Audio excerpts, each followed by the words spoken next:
This video will assist in the installation of the airtight bearing protectors for the Coast Guard's 26 TANB trailer with the SureLube axles. What we will be doing is applying a grease fitting in the weep hole in the end of the spindle, making the spindle a posi-lubed spindle. Sealing the hub from the back with a stainless steel bushing on the spindle and our super seal in the hub, to the front of the hub with our cap and diaphragm to seal the hub 100% and allow it to be pressurized and giving indication of the pressure at all times. Airtight's kit and tooling. In the kit is a steel shim, stainless steel bushing, super seal, air cap, diaphragm, sport needle, and bonding agent. Each kit contains parts to complete one hub. The airtight tooling consists of an air hand pump, a cap driver, a sealable Zerk fitting, a bushing driver, a seal driver, and trailer decals. We are going to start with a trailer without the boat, up on jack stands under each back corner, with the wheels, calipers, and hubs removed. Step 1. Clean off the spindles. Remove the stainless steel sleeve.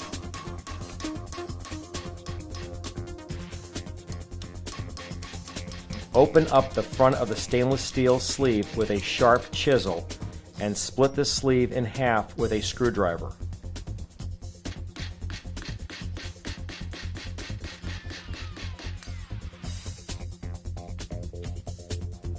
Discard the stainless steel sleeve. Step 2. Enlarging the grease hole. The object is to open the hole into the bearing journal so the hole is open after airtight stainless steel bushing is pressed on. Drill into the grease hole using a 3/16 inch drill bit. Drill in about 1/4 of an inch deep and open the hole outwards into the bearing journal.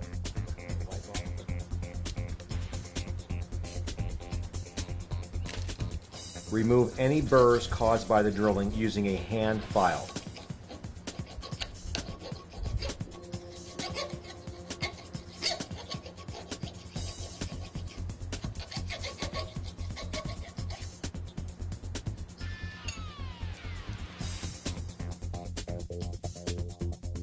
Step 3. Cut a diagonal piece from the corner of the axle bracket with a die grinder. Cut into the metal about halfway. Take an adjustable wrench and bend the piece of metal back and forth until it breaks.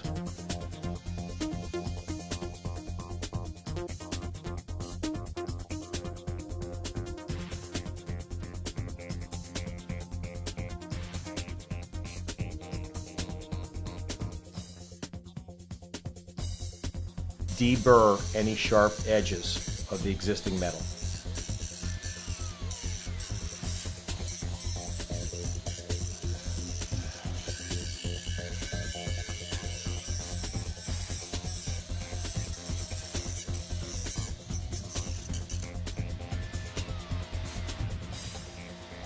Apply cold galvanized spray to the bare steel.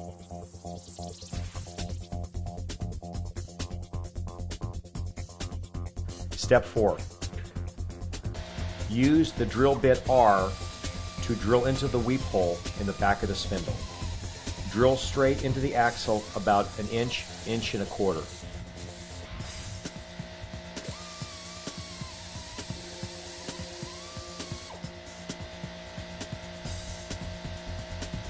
Take an 1/8 inch NPT tap and tap into the hole until the threads in the hole are approximately 1/2 inch long.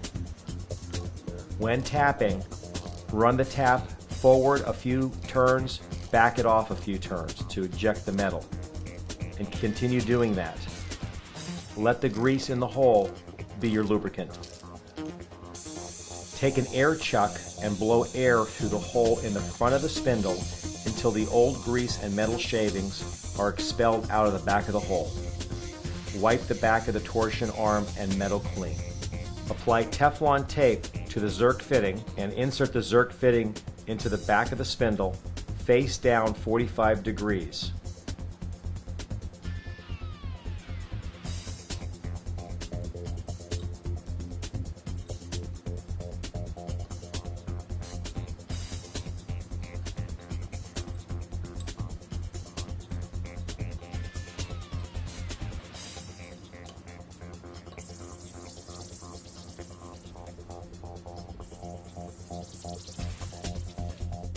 Step 5. Clean all surface corrosion from the spindle using emery cloth or Scotch-Brite, 220 grit or finer. Too much sanding can remove material, so clean lightly.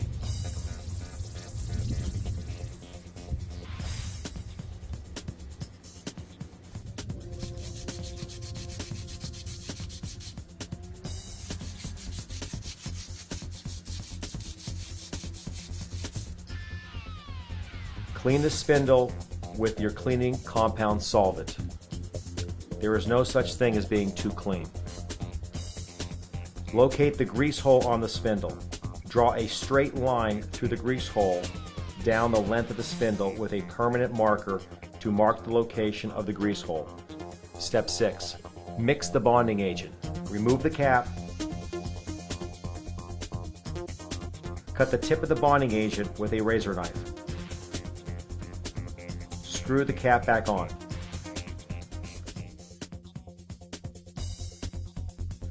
Massage the container back and forth until the bonding agent is thick and consistent.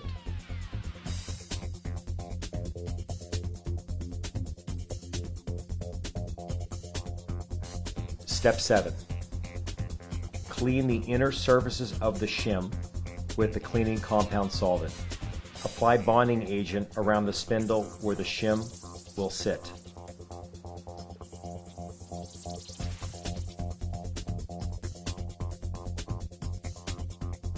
Apply bonding agent to the inner surface of the shim. Make sure the bonding agent is 360 degrees around on both items. Install the shim using the bushing driver. Drive the shim on the spindle until the shim touches the shoulder of the spindle.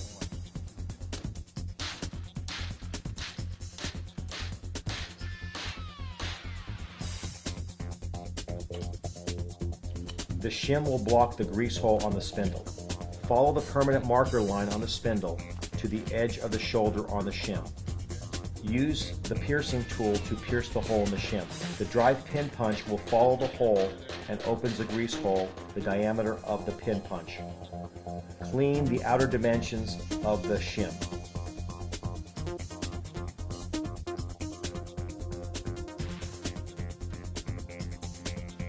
Apply bonding agent 360 degrees around the outer dimensions of the shim.